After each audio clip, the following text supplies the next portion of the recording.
अऊज़ु बिल्लाहि मिनश शैतानिर रजीम बिस्मिल्लाहिर रहमानिर रहीम व बिही नस्तईन व हुवल मुईन। अज़ीज़ान, हमारी आज की गुफ्तगू का उन्वान है इस्लामी तालीमात में क़ुमार की हुर्मत का हुक्म। इस्लामी नुक्ता नज़र से हराम मुनाफ़ों में से एक मुनाफ़ा यही क़ुमारबाजी है, जुआ खेलना है, सट्टेबाजी करना है और शरीयत मुक़द्दसा इस्लामिया में ऐसे अमल से इंसान को मना किया गया है और इसे अक़दार के मुनाफी करार दिया गया है। कुमार है क्या चीज?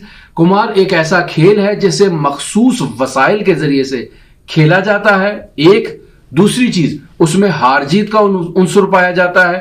तीसरी चीज, उसमें शर्त बंदी की जाती है और चौथा उन्सुर उसमें यह पाया जाता है कि किसी दूसरे के माल को धोखे के जरिए से, फरेब के जरिए से हथियाने के लिए इंसान अपना माल और अपनी हैसियत को दांव पर लगा देता है। बस ये अरकान जहां कहीं भी पाए जाएं, इस खेल को खेलना कुमारबाजी के जुमरे में आएगा, जुए के जुमरे में आएगा और इस्लामी तालीमात में इसे हराम करार दिया गया है। बाज़ लुग़वियीन ने इस कुमार को मुराहने या गिरवी रखकर खेलने के जुमरे में भी करार दिया है। यानी दो अफराद जब खेलना चाहते हैं तो अपना माल जो है वो किसी तीसरे शख्स के पास रहन के तौर पर गिरवी रखवा देते हैं कि जब जो शख्स हार जाएगा उसका माल जीतने वाले शख्स को मुंतकिल कर दिया जाए। तो इस्लामी तालीमात में यह हराम है।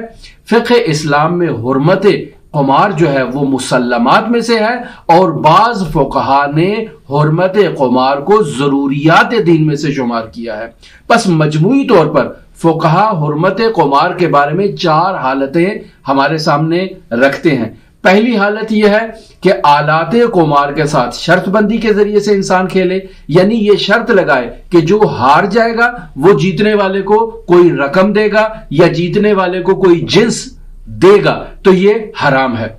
दूसरी चीज, आलात कुमार के जरिए से खेला जा रहा है लेकिन शर्त नहीं लगाई जा रही। फ़ुक़हा इस सूरत में भी कह रहे हैं कि आलात कुमार के जरिए से बगैर शर्त के खेलना भी हराम है। जैसे शतरंज है, इंसान खेल रहा है, आलात कुमार में से भी है, लेकिन शर्त नहीं लगा रहा कि हारने वाला जीतने वाले को कोई रकम देगा, लेकिन फिर भी फ़ुक़हा कहते हैं कि शतरंज से खेलना जो आलात कुमार में से है हराम है।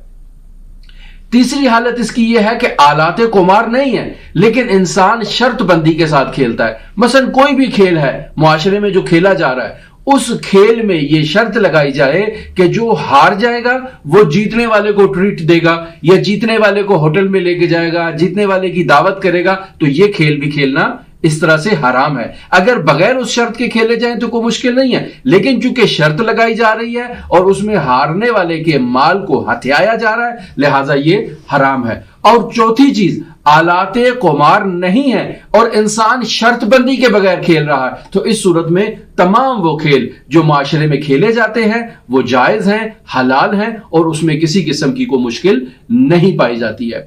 मसादी के कुमार में हमारी इस गुफ्तगू के नतीजे में यह वाज़े आपकी खिदमत में पेश हो जाता है कि शतरंज या इस किस्म के जो मजीद आलात हैं जिनके जरिए से इंसान जो है वो जुएबाजी करता है, ये हराम है, इनको खेलना जायज नहीं है। अरकान उसके क्या बन जाते हैं कि एक तो वो आलात कुमार में से है, दूसरी ये है कि उसमें हार जीत के उन्सुर के साथ शर्त ये पाई जाती है कि हारने वाला जीतने वाले को कोई रकम देगा या जीतने वाले को कोई जिन्स देगा।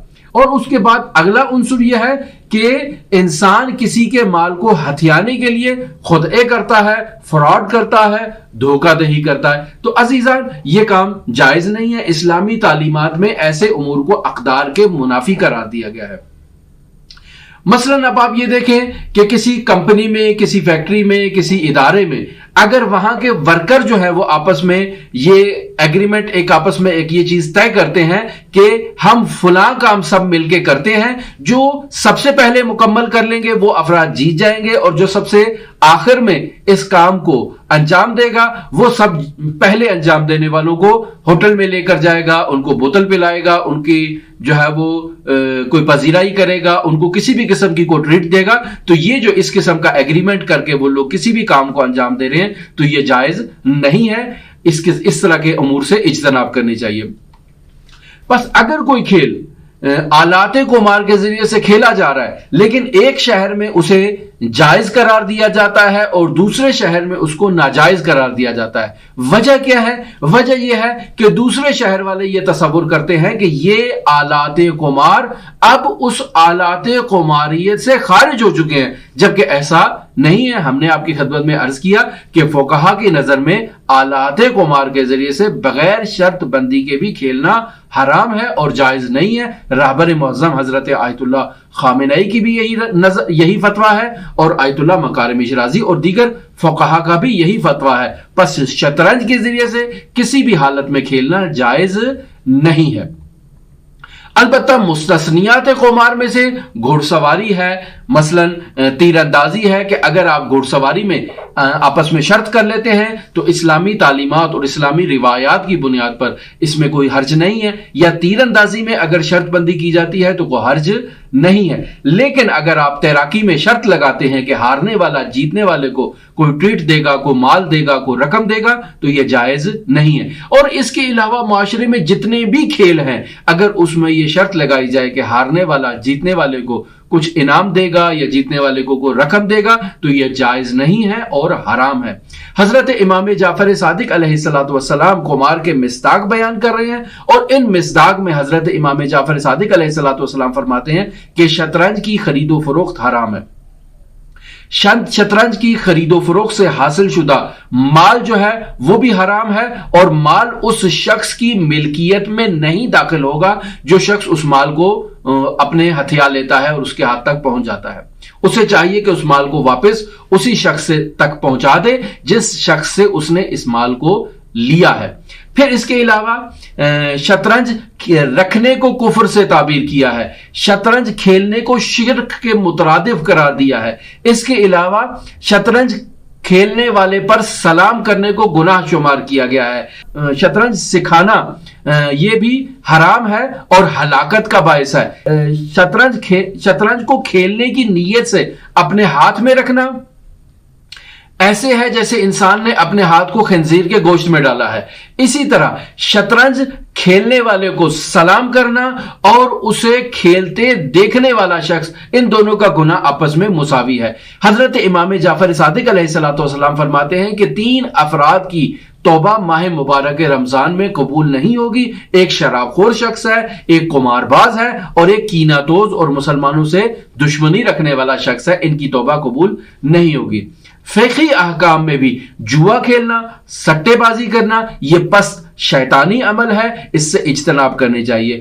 فقہا نے جوئے کے نتیجے میں حاصل شدہ رقم کو جو ہے وہ ملکیت میں داخل نہیں ہوتی ہے اس شخص کی کہ جو اس شخص کو ہتھیا لیتا ہے، لہذا ہتھیانے والے شخص کے لیے ضروری ہے کہ اس رقم کو واپس کر دے جس شخص سے اس نے ہتھیایا ہے، چونکہ یہ اس کی ملکیت میں نہیں ہے، اس میں تصرف اس کے لیے حرام ہے۔ نیز یہ اتنا پست عمل ہے جوا کھیلنا کہ اگر جوا کھیلنے والا شخص محکمہ عدالت میں کسی مظلوم کی حق میں گواہی دینے کے لیے آئے تو اس شخص کی گواہی کو قبول نہیں کیا جائے گا۔ اسی طرح جوا کھیلنے والا شخص جو ہے وہ جو دو طرف جوا کھیل رہے ہیں، وہ جو ہار رہا ہے اور جیتنے والے کو ٹریٹ دے رہا ہے، یہ جو مال دے رہا ہے یہ اس کی ملکیت سے خارج نہیں ہوگا اور یہ مال اسی کی ملکیت میں ہی رہے گا۔ جو اس کو ہتھیا رہا ہے اس کو چاہیے کہ یہ مال اس کو واپس کر دے۔ تو عزیزان، فقہی مسائل اور دینی مسائل پر ہماری آپ کے ساتھ گفتگو جاری رہے گی، ہمارے ساتھ رہیے گا۔ اللہم صلی علی محمد وآل محمد وعجل فرجہ۔